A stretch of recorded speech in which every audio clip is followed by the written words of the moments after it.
Thursdays at 11 a.m. are QT conversations. These are our opportunity to explore the big picture in tutoring, not necessarily to talk about the nuts and bolts, not necessarily to talk about marketing and getting and keeping students, but rather thinking about the pedagogy of tutoring, so teaching and learning and what works well in teaching and learning, and basically just pushing the thinking forward. And that's what I love to do with you guys, as you know. Many of us in this room join these conversations every week, and therefore we are sort of developing a shared thinking, and I feel it happening, and I feel that it's very, very powerful.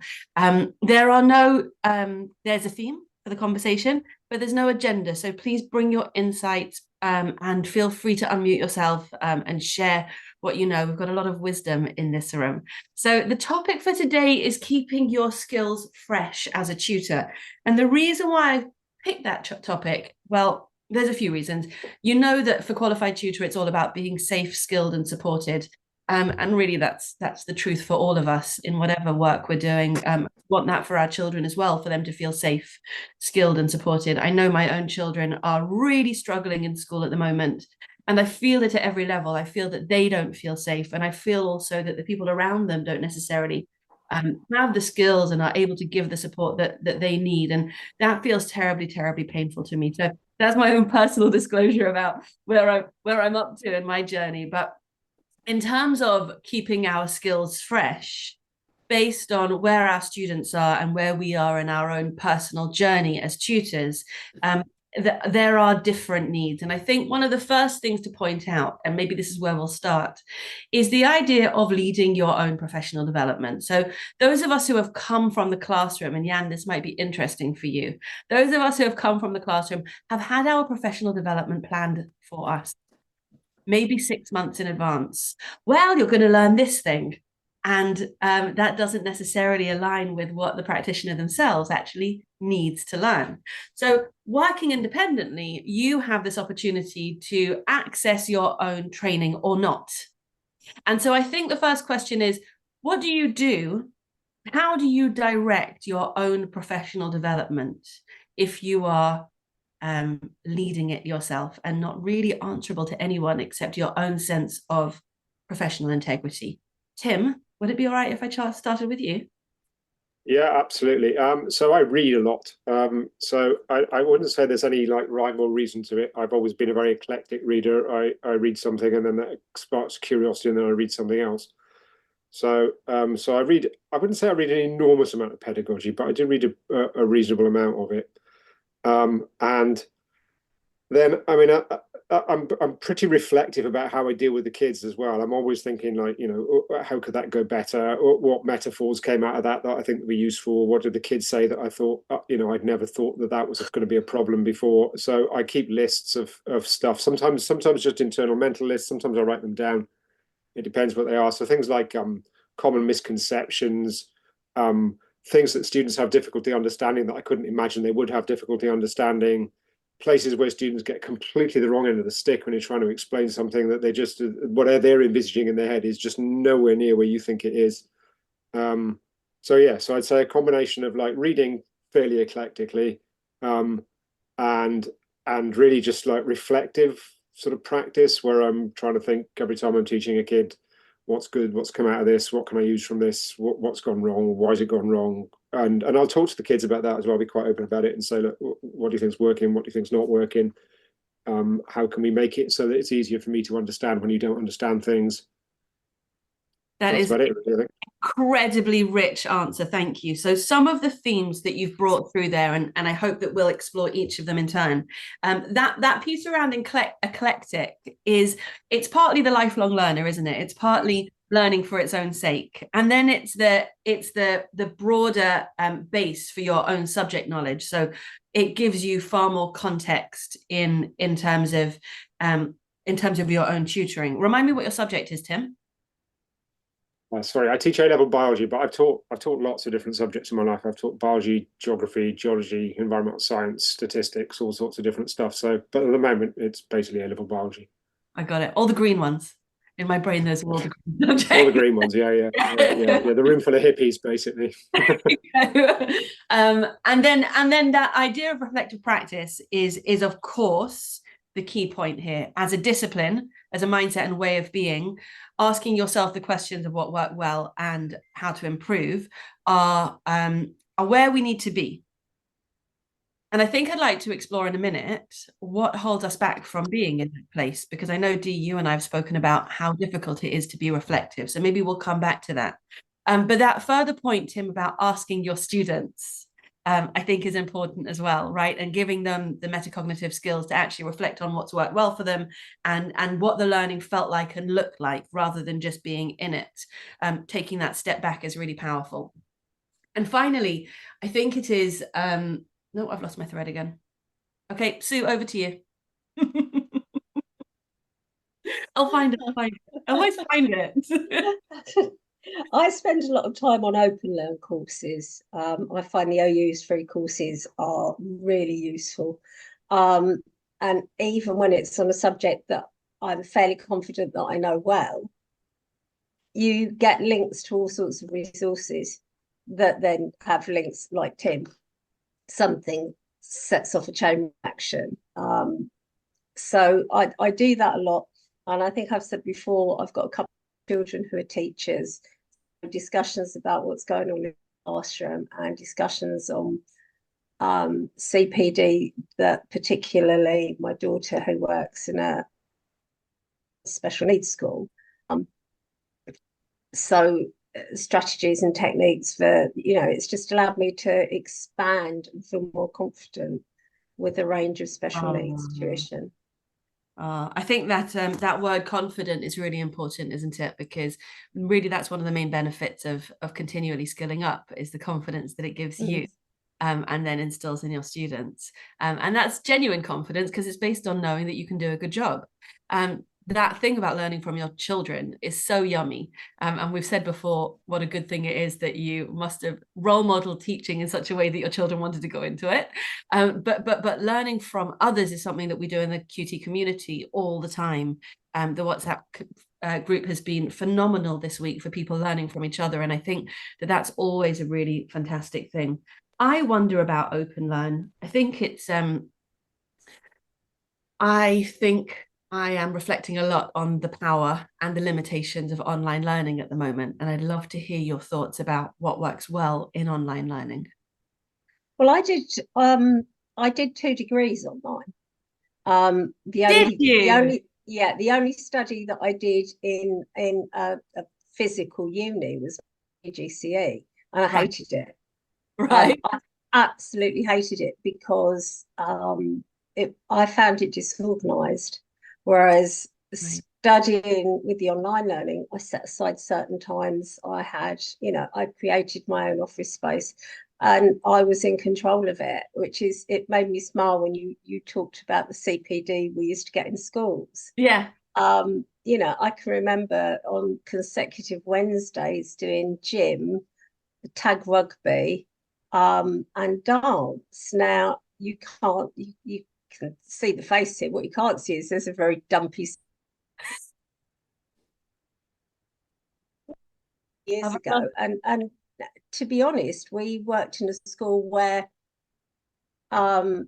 we did a carousel. So I did French and IT, while 2 other teachers did the PE. Yeah, so you didn't need to be there. I tell you about that problem a lot is the early years practitioners. They often find themselves in CPD sessions that are completely irrelevant to them.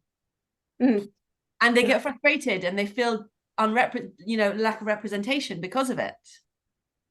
I think that, I've had some great CPD in schools, but I would lay money that 90% of teachers will say that 90% of the CPD they get is probably not hitting the mark. That's the thing I like about the online learning, because you can start something. I did something on recently on reading for pleasure, generating an environment for reading for pleasure. And partway through, I thought, these are all strategies I already use. I don't want to continue this. So it's very easy to put that to one side and Right, then hold just on, place hold things. on, hold on. Since if those are things that you're already doing, it's probably a good course. What I'd like to do in this conversation is start dropping into the chat some recommended courses. So Sue, would you mind dropping that? Because I know that Jan is very interested in reading for pleasure. Would it put that link or reference to that course in the chat for us? Yeah, that's fine. Awesome. And as we go along, I think that would be a really juicy thing if we would each share what we courses that we would recommend. Jan, did you want to speak next? Yeah, I wanted to recommend a course on Coursera. If anyone has used that website, it's called How People Learn. Okay. I feel like it's something that schools, in an absurd way, they don't teach students how to learn, but that's such an important skill you need to learn first in order to learn other knowledge more efficiently. Yeah, so I really recommend that course. I can also send the link in the chat later. Yeah, about how people are personally, I've learned so much about how people can learn or memorize new knowledge more effectively, and like the importance of sleep and exercise, etc. How all of these can contribute to learning efficiency. So yeah, that's something I really want to share with everyone here. Thank you so much for sharing that, Jan. I think it's interesting that, you know, the science of learning, and is it necessary, because we're natural learners, is it necessary for us to know how to learn, and at what point is it necessary? So children are constantly learning without thinking about it. And then somewhere along the way, it becomes something that we start to do intentionally.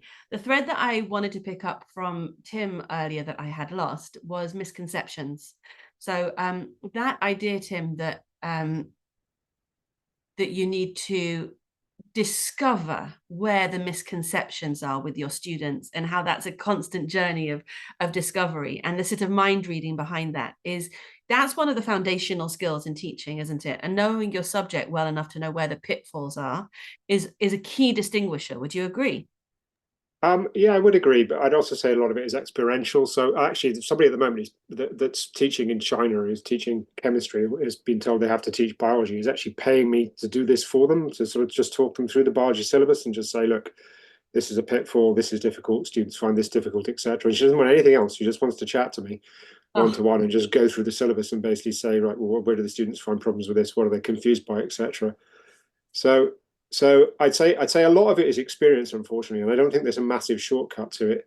And I think it also depends quite a lot on what your own head is like. So I've got quite a mathematical head, and it was a real epiphany to me that students really just did not understand what the axes on a graph actually are.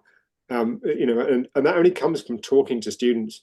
So I think if there's a central message, it's that, like, you need to give the students time to talk, and finding a way of engaging with them that they're relaxed about and they're happy with, and that they can just talk at you, and asking them really open-ended questions. So, you know, why do you think that's true? Or here's a graph, where are you starting? Or what are you looking at? Why are you looking at that? You know, if you're going to answer this question, it does come down to an exam question. If you're going to answer this question, what's the first thing that you're going to do?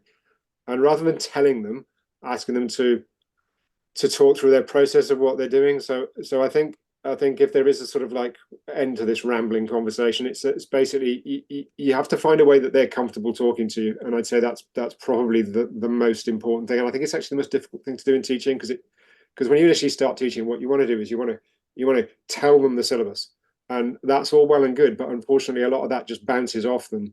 And understand why it bounces off them is requires them to be talking rather than you. And here I am monopolizing the conversation and just talking. No, so I'll shut quite up. the opposite, because in this case, I'm hosting the conversation and you're doing the thinking, and that really was modeling the process. And I think that was absolutely gorgeous. It certainly resonated with me, that process. I think also you're creating a culture of curiosity there, where they can have a go and tell you what they know about the graph. And that means that you're holding your own mind open, which is difficult and exhausting and a skill in itself. Emma, I'd love to hear from you next.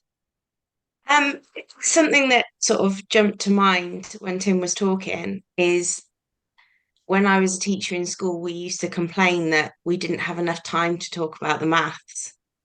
And actually, the most useful CPD I've ever done has been subject specific, and has been fellow maths teachers, tutors talking maths. And now I have the time to do that. And I spend a lot of my time talking to Dee and Helen and Georgina about maths and doing maths and just making time for that, which, yeah, that's the most useful thing for me. The teaching pedagogy, I think I'm quite lucky that it came quite naturally to me very early on. Like I was teaching in one form or another since I was like 11. So for me, I find that quite natural, but sometimes just talking things through is a nice way to reflect as well. And just that reflection that Tim was talking about of, is that the right way? Am I doing that the right way with people that understand the maths? There's no point me talking to an English teacher about that because they know their English and I couldn't help them. But maths teachers can help me and help me reflect. And I've got the space to do that I didn't before. I think that's gorgeous, and that you know, that whole concept of tutors need tutors is really interesting, because it's not just the peer conversations, it's also, you know, actually leaning on somebody to say, how would you teach this? And I've heard all of you say that before, and I think that that's so, we call it nerding out, don't we, around here? And I think that being shameless about your love of your subject becomes quite a joy. Dee, what are your thoughts?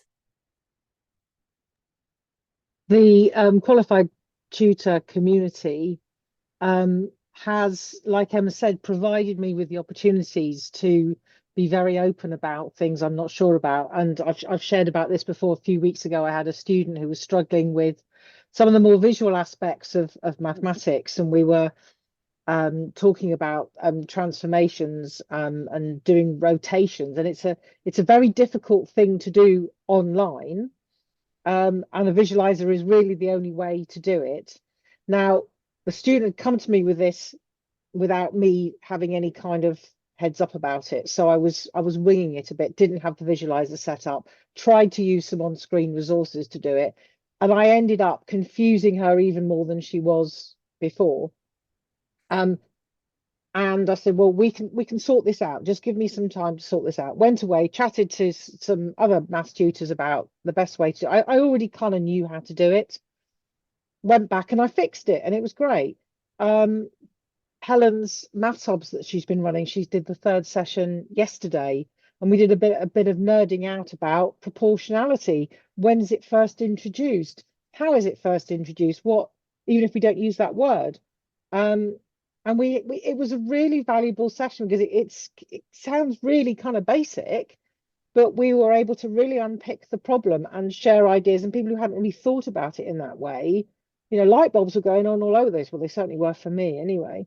So qualified tutor has given me that opportunity to connect with maths tutors and to be unashamed about the things I don't know, to be open and vulnerable, and I know that the things I've shared have helped others. That's and right. The things that they've shared have helped me, and it's just been the most wonderful community to be involved in. You know, and that alone is worth the money that I'm paying you guys for this. So thank you. My pleasure. Thank you, Dee. I feel like you know, holding space for community and for conversations really is what we do here.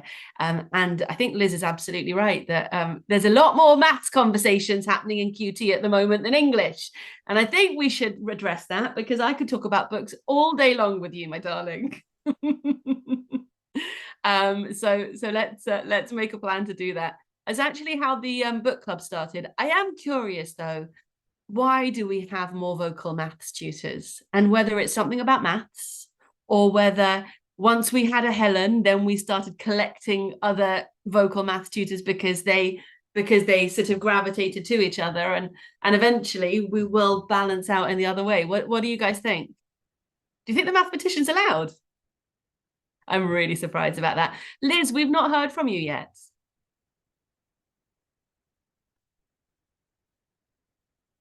Sorry, I couldn't unmute. I was just on another call, Zoom earlier, and a lot of people were saying on there that a lot of children have anxiety over maths. So that could be why the maths is such a big area for tutoring. I'm a primary tutor. I tend to do both maths and English.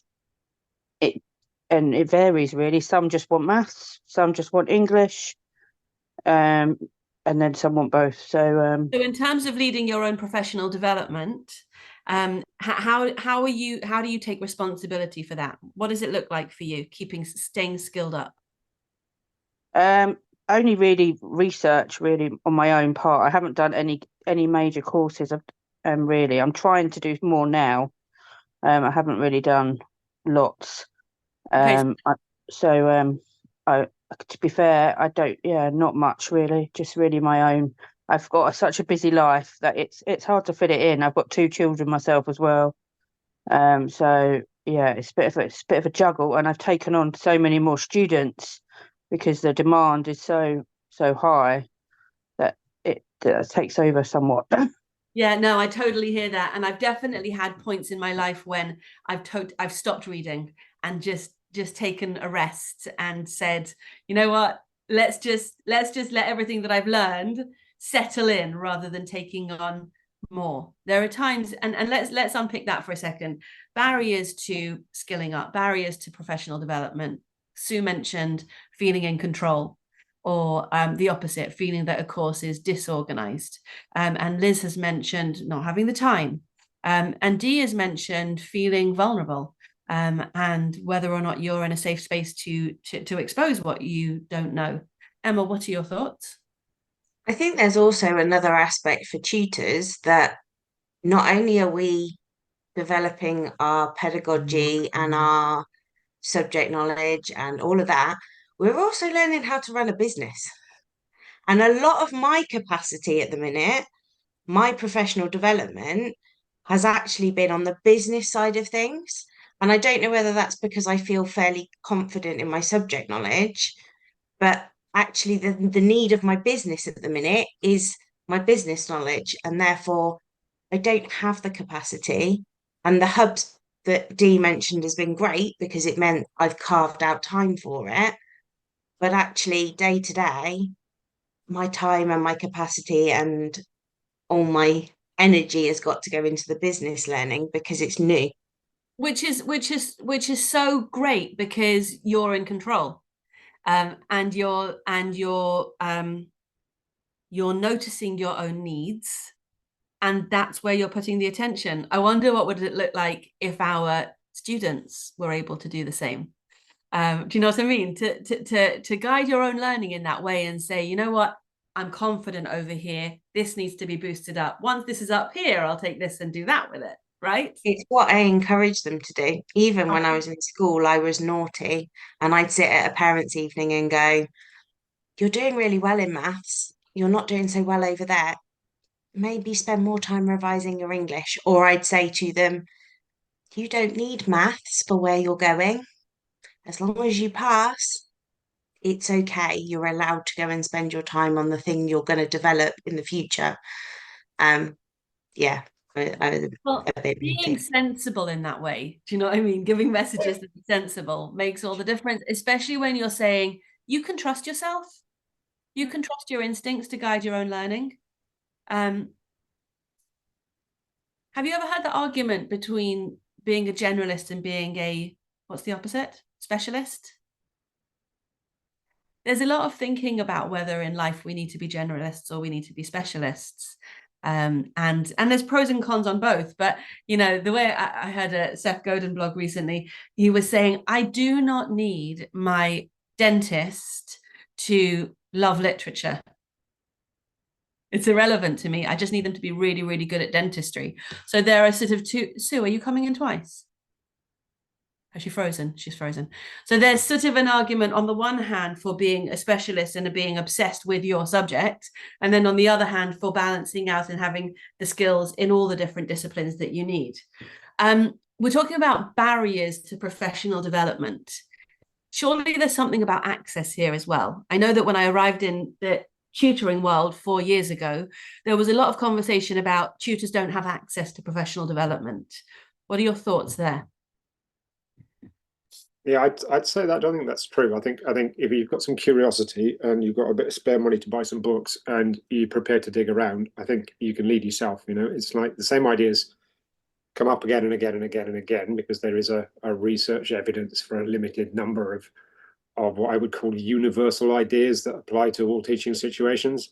And those you can find anywhere. I think the thing that's difficult to find, and I think with a community like this is particularly helpful, is those things that are specific to the subject that you teach. And I think oftentimes those are the things that are difficult to get a hold of. So, you know, how do I teach this bit of maths? What are the common misconceptions in students in this bit of thing? But you know, if you're interested in sort of broad scale pedagogical ideas, it's everywhere. You can't avoid it. It's very easy to get hold of. But if you're interested in what how do I teach this particular subject to this particular age group, that's a different kettle of fish altogether. I don't think that's any better in schools.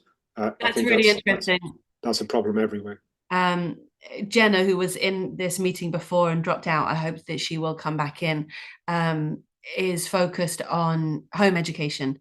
And I do think that it's as much the how of teaching the curriculum, right? And how and the ways in which tutoring is different to teaching that maybe are itches that haven't, you know, subjects that haven't quite been explored yet. My book, which is coming out this summer, is going to delve deeply into that. You'll be glad to know, because what a shame would that be if it didn't.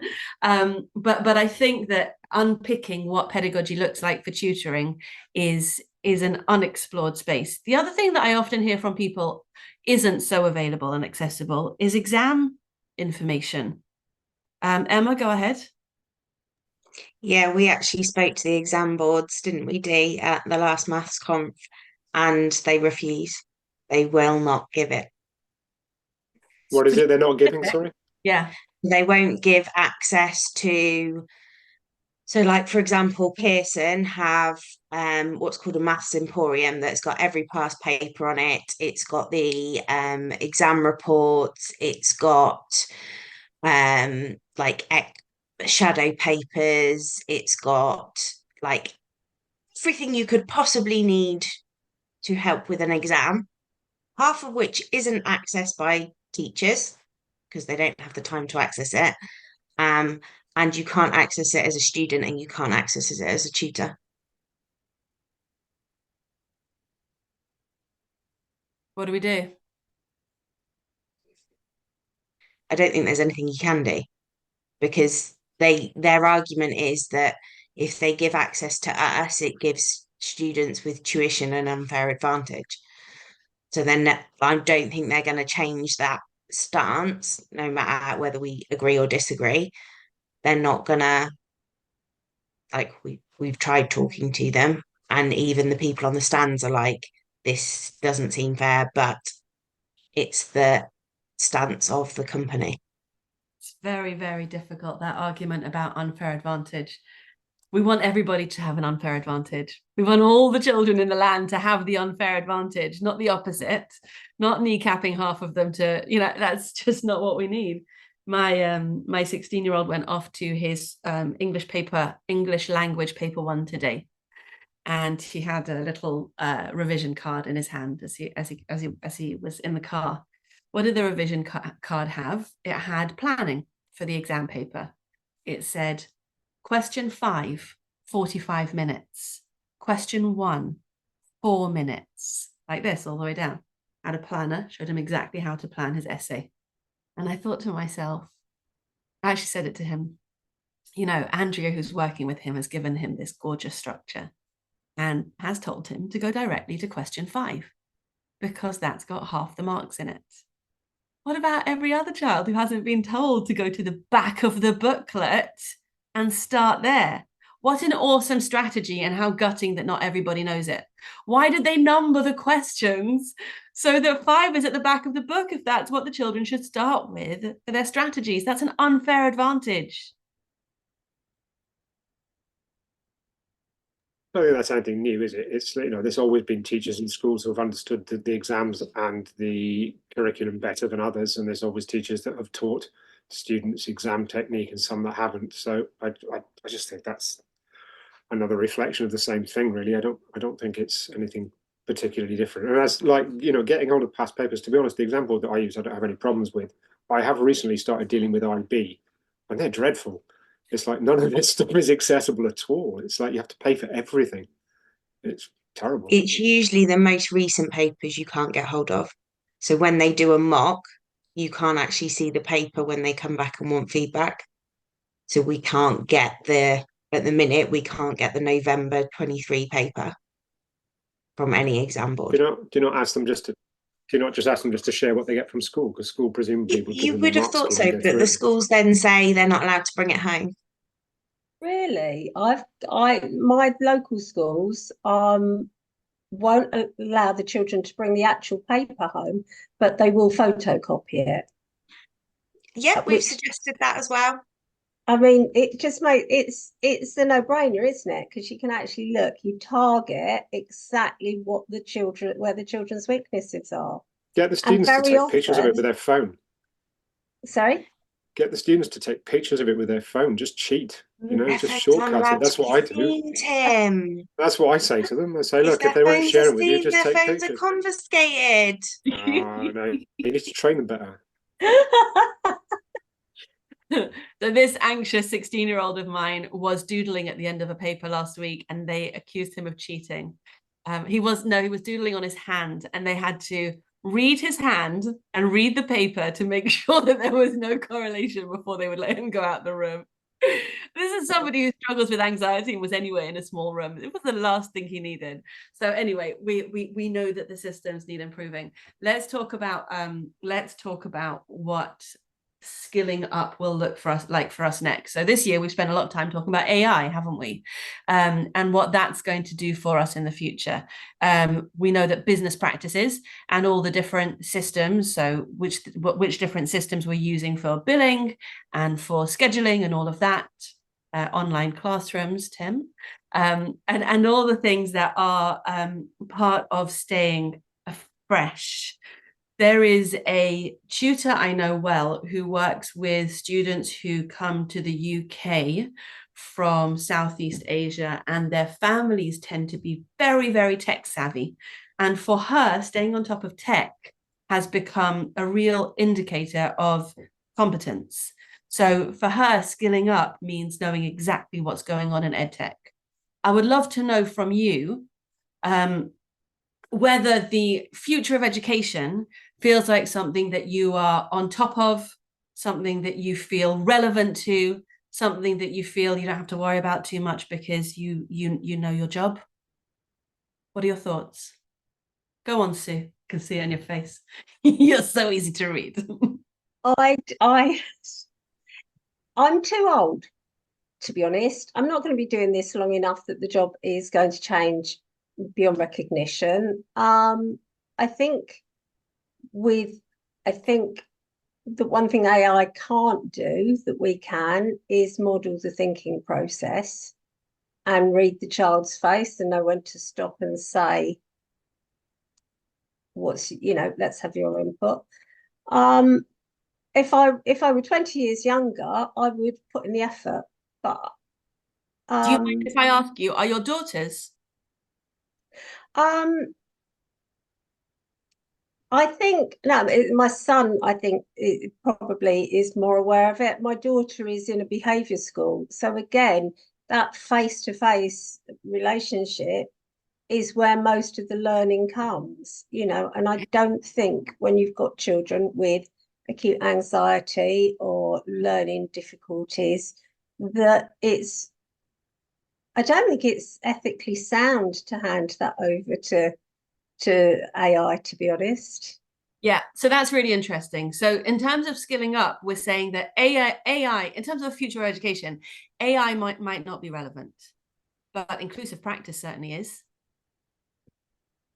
So I think the thing is, as tutors, we need to know who our clients are or what clients we want to attract. And if I was doing a STEM subject, I would invest much more in it, but I don't intend to. Anyone else in the room? What are your thoughts about staying skilled up with the future of education? Is it intimidating? Does it feel possible? Do you feel relevant? I'm not convinced that it's the way forward. From my point of view, my own business, it's like, what I do is I speak one-to-one with students, and I try to make sure that they talk at least as much as I do. And that is a skill that no computer is ever going to be able to do. And in some ways, I'm selling that. If what you want is for your student to be in a class of 30 students that are taught by an AI, brilliant, or fill your boots. But that's not the service I'm selling, and it never will be the service I'm selling. And it seems to me that as things become increasingly automated, actually speaking to a human being starts to become more and more of something that people want. So, when was the last time you rang up the bank and ended up speaking to a machine when really what you really wanted to do was to speak to a human being? I don't think it's going to be any different. I don't think it's going to be anything different in education. What an example. I think that there is money to be made. There is a life to be made, and you could argue about whether this is exclusive or whatever. And frankly, I don't care. Where there will people that will want one-to-one attention, because one-to-one attention from a human being is the best thing it can be, isn't it? It's like, some of the tech is really useful. I use it all the time. I use AI every day, but I use it to edit stuff, and I use it to summarize stuff, and I use it to make resources for the students. I'm not using it to teach with as such, because they're paying to speak to me. They're not paying to speak to a machine. Okay, Emma? Did it not come back to last week's conversation? It always does. It's the same conversation, my darling. Go on. Same conversation every week. And relationships. No Yeah. computer is ever going to have that relationship. And that's what Tim's talking about. It's the relationship that makes the difference, that essentially is what they're paying for. So this is what it occurs to me then. We're actually leaning into our point of differentiation. And we're saying, this is what AI can't touch. This is what our luxury is. This is what we really do here. And that becomes really very interesting and feels even more valuable. It's almost like you look almost even more confident with AI as your counterpoint. What are your thoughts?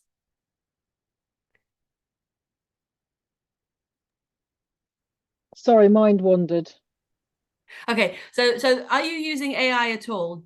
Are you using EdTech? I have found AI useful when I have a blank piece of paper in front of me and I need to write an email, or I need to compose something, because if I've got some words to tweak, that's great, but I can't deal with blank pieces of paper. So I may end up changing the whole thing that AI provides for me, but it at least gives me a framework. I love tech, but not for tech's sake. Tech has to have a tangible input. It has to have a tangible effect on the teaching and learning that I'm delivering. Yes, and the shiny things. Yes, we want the shiny things, but if the shiny things don't actually make a difference to the learning outcomes of my students, then I'm not interested. I am intimidated by the amount of tech that's out there, and I do worry about, am I keeping up to speed with it? I have only today decided to delve into the Meta Business Suite thing in terms of doing posts and scheduling and connecting Facebook and Insta and all that kind of stuff. So it's more to do with the tech on the business side, I think, than the tech on the teaching and learning side that worries me and concerns me and makes me anxious. I'm seeing that. I'm totally seeing that. And I think it's really helpful that you just brought in those words about intimidating and anxious, because I do think that's true. And I think that, if I was speaking with a less confident bunch of tutors, I would be seeing more of that. In this room, what we're saying is, I know exactly what I do. I know exactly what my values are, and everything else, all the tools I use have to align behind that. I wonder about the students. So I wonder about, will you be able to stay relevant when what you're teaching your students is how to use AI to write an effective essay? Sue? I'm not teaching my students to use AI to write an effective essay. Someone's going to have to, because in 3, 5, 8 years' time, that's going to be the job. That will be the time when I decide to call it a day. As far as I'm concerned, my job is to teach communication skills. And AI is the communication tool. I have to get the door. He's just come home from his exam. Hold on. as far as I can see, you need to be able to communicate verbally and without the use of a computer before you can use AI effectively. If you can't do that communication without the technology, then I don't see that. I don't see it has any value. Yes, I expect that there will come a time when that's what's required to pass exams. But I think, and just from hearing you say it, and Emma, I wonder whether you're on the same lines here, it's the same as the relationship between a calculator and maths. It's a tool. It will be given its place, but it doesn't replace mathematical thinking. AI won't replace literacy and communication. Is that where we're going with this? That wasn't where I was going. What I was thinking was the way you talk to AI, you're supposed to talk to it like a human. Well, if you don't know how to communicate like a human, then AI is useless to you anyway, was my first point. And my second point was, we're talking about using AI in exams and passing exams and stuff. They haven't even caught up to the current technology. So I'm not worried about AI in the real exams because it's like 50 years away, because everyone types now, and yet we're still not doing typing exams. So the exams haven't caught up with the current technology, let alone AI. Endlessly sensible, Emma Harper. Absolutely brilliant. And it brings me to my last point, which is mental health and coaching and inclusion and well-being. So we've spoken about the importance of subject-specific professional development, and how helpful that really feels like it is when you can break your subject down into its smallest pieces and nerd out with people who care about your subject. And we've spoken about best evidence-based teaching and learning and how available that knowledge is now, which is pretty awesome. And Tim mentioned the teaching and learning toolkit from the EEF, which is absolutely the best resource for teachers and tutors. But finally, supporting our young people today, and we know because we're working closely with young people, they do struggle with communication. They do feel locked in. They are constantly immersed in social media, and they are struggling to build relationships. And that's what their world looks like. Do you feel currently that you have the skills to support them in that way? Is it your role to support them? Are you able to support them? And if not, what are you doing about it?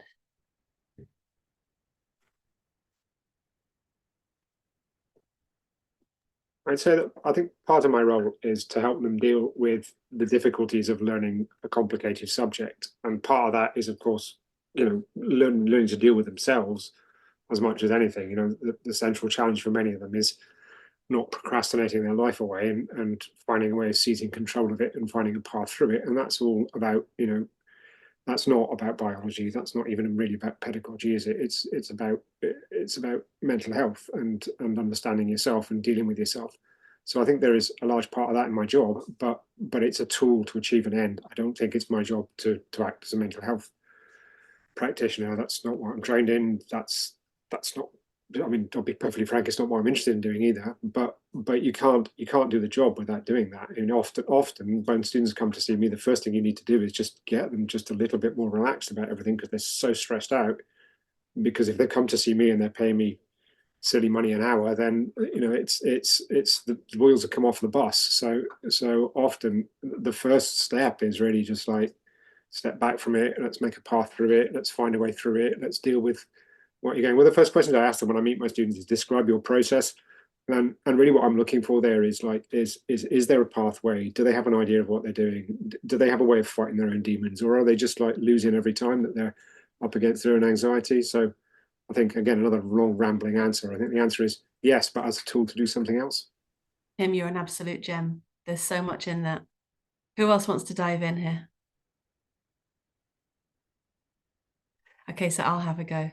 I think that your point, for me, it's rehabilitation for learning, isn't it? The first thing, that sort of, okay, deep breaths. And that idea of finding a path, it becomes really, really powerful, because it's those first steps along the path that help them to learn that they can make progress again.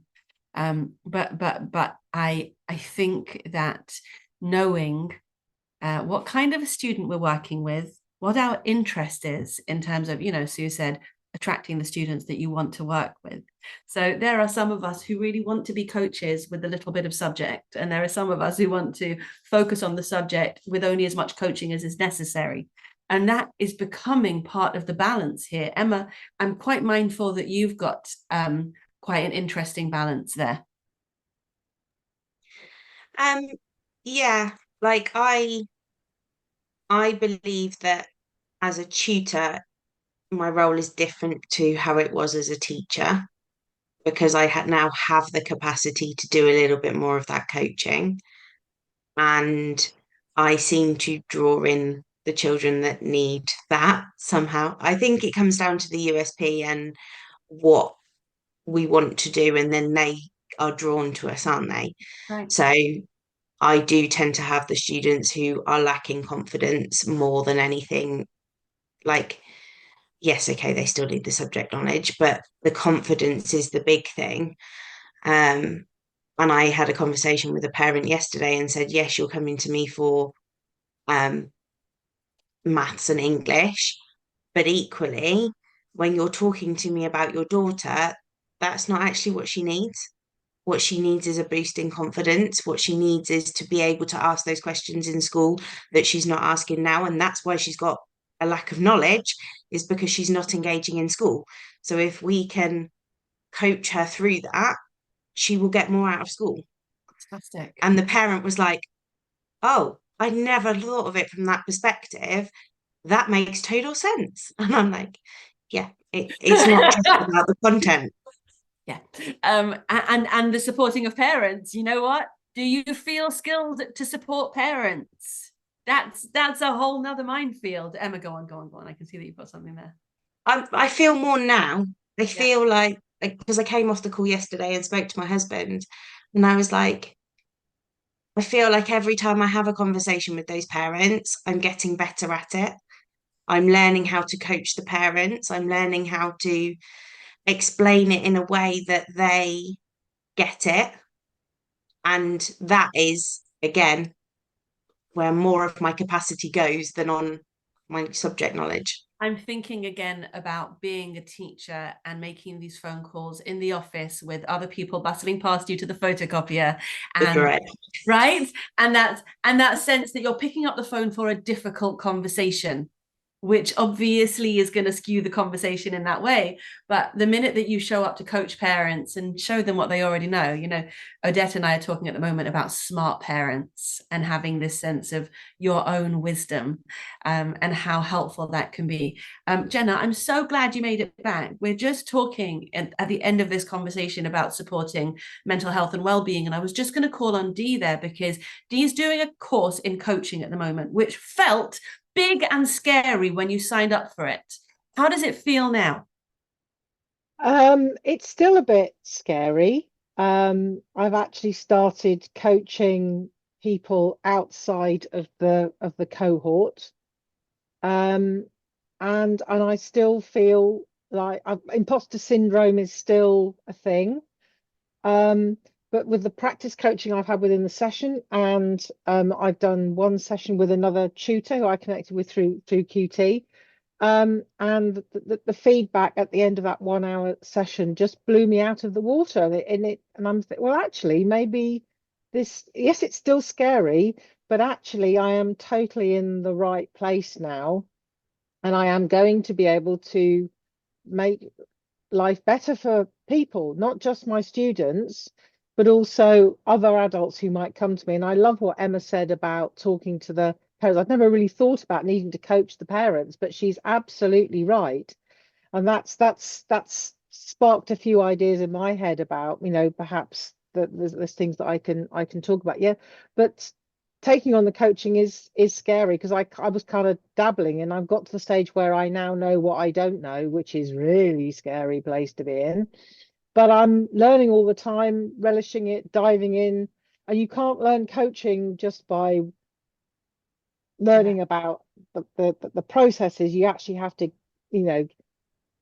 get your feet very, very wet.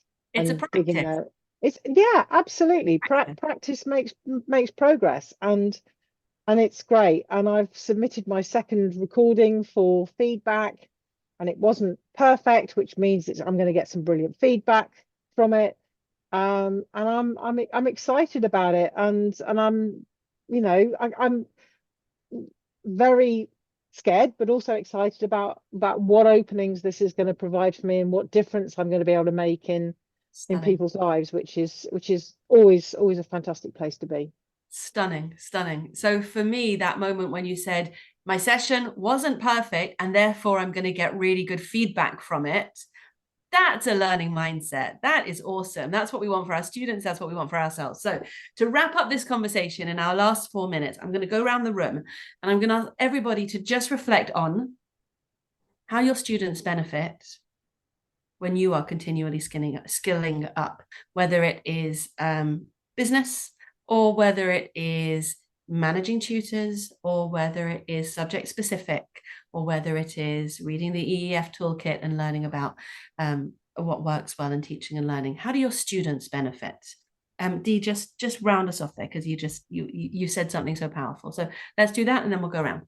Yeah, I mean the last, it might have been the first maths hub that we did, and we were talking about a specific topic in maths. And my go-to, because I had to teach myself how to do it, was to go down an algebraic route, which for a lot of my students is not accessible for them. So two other tutors shared their ways of tackling the problem. And I went away, and I think later that week I had to do it with the student, and I now made it more accessible to them. So the benefits of this kind of mindset about learning, I mean, it's making me feel better about my teaching. If I'm more confident, even if it doesn't have a direct impact on my students, the fact that I'm feeling more confident and more secure in what I'm doing has to have a positive impact on my students. Boom. Well, it certainly did in the case where you're actually able to make the learning more accessible. So that's a really lovely concrete example. 1 minute, Emma. I'm going to go back to what you said at the very beginning, Julia, where you said you'd got a young person that didn't feel safe in school and the adults around them didn't feel safe. You're going to make me cry, are you? I'm not going to make you cry, but I think as tutors and as adults, if we can make ourselves feel safe through our professional development, if we feel safe in that moment, then we are creating that safe environment for the parents, for the children, and that you can develop together. That's right. It becomes overflowing, doesn't it? Because you're creating the culture, the weather around yourself. Sue, 1 minute, go for it. Same sort of thing as Emma. I think it's about modelling. I think if the students know, on my LinkedIn, I talk about, we have very little time with the students. So what we need to do is to promote a love of lifelong learning. And I think if we're modelling the fact that learning doesn't finish at 18, then I think that's a hugely important thing for the children to see. Stunning. Pelham, 1 minute. Do you hear me? Yes. Okay. Now, What? Just 1 minute. Yeah, Running out of time.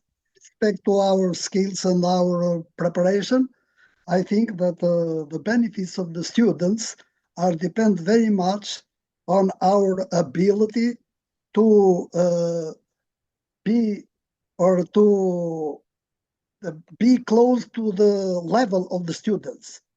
Usually I am tutoring students of universities, but I have had cases when I have to tutor students of low levels. And so they have benefited only in that case when I have lowered my way of communication with the students. So I have to, yeah. So it's about alignment. It's about going to where they are. Yeah, to be in line with their level. Beautiful. Thank you. Tim, 1 minute. Sorry, you caught me dozing. Yeah, I know. I'd say just repeating things people said already. I think it's very important that you're on the same level as the kids, and I think showing that you're not perfect, but you try and get better at stuff, and you're always thinking about things, and you're always trying to work out how stuff. As students ask me questions, and I'm just like, I don't know. Let's Google it. So it's just showing them that it's not a closed skill, that it is something you can get better at, that it is something that if you're open-minded and honest about it, you can progress in it. So I think it was Emma that basically said it. It's this idea of making them see. No, I think it was Dee that said it. It's this idea of like showing them that basically everybody keeps learning, and that's completely okay. And I deal with a lot of students with really bad perfection sort of syndromes. That I'm dealing with this client on Sunday who got 88% in an exam and wants 90%, and it's the end of her world. And like finding a way of getting, because she's really clever, and all she needs to do is just chillax a bit and actually start to enjoy the syllabus, and she'll be fine. But finding a way of saying that to her is another matter altogether. Oh, I feel like there's lots of film montages with that, aren't there, where they like go and take them out into the landscape to, whatever. I feel like I'm having a Karate Kid moment here. Jenna, the reason why I burst out in laughter when Tim said, let's Google it, is because I know that's who you are as a tutor as well. But only 1 minute, my darling, because we're already over. I have 5 words: integrity, excitement, modeling, transparency, and curiosity. I will take them. Liz. Yeah, similar, especially doing 11+ tutoring. I remember this example of a word came up and it was guffaw, and it actually means laugh, and I didn't know that. So I was like, oh, I've learned something today. Oh, that's so that was nice. really good. That's really, really nice. And Elizabeth, do you want to speak or do you want to add it into the chat? Caring, loving, and positively. That's fantastic. So what I would love to do is to share with you that I see you growing in these sessions. I know they feel mad and weird and rambling and abstract, but I see you growing as confident practitioners. And I think that that's just the most wonderful thing. You know that I'm obsessed with this concept of collective efficacy, which in teaching means teachers have the professional dialogue that builds them up to make them the best possible practitioners for their students. And nobody has those conversations in tutoring until now. So here we are building ourselves up as practitioners and going off into the next round of sessions during exam period with this real sense of what it is we do here. So I want to congratulate you. I want to wish good luck to all of your students at this very special time. And I'm going to go and check on my 16-year-old and find out how English language paper 1 was. Dee, thank you. Thank you, Emma. Thanks, Tim. Thank you. Helen. Thank you. Thanks, Sue. Thanks, Jenna. Thanks, Liz. Thanks, Elizabeth. Thanks, everyone. Soon. Bye. Bye. Bye. Bye. Bye, thanks.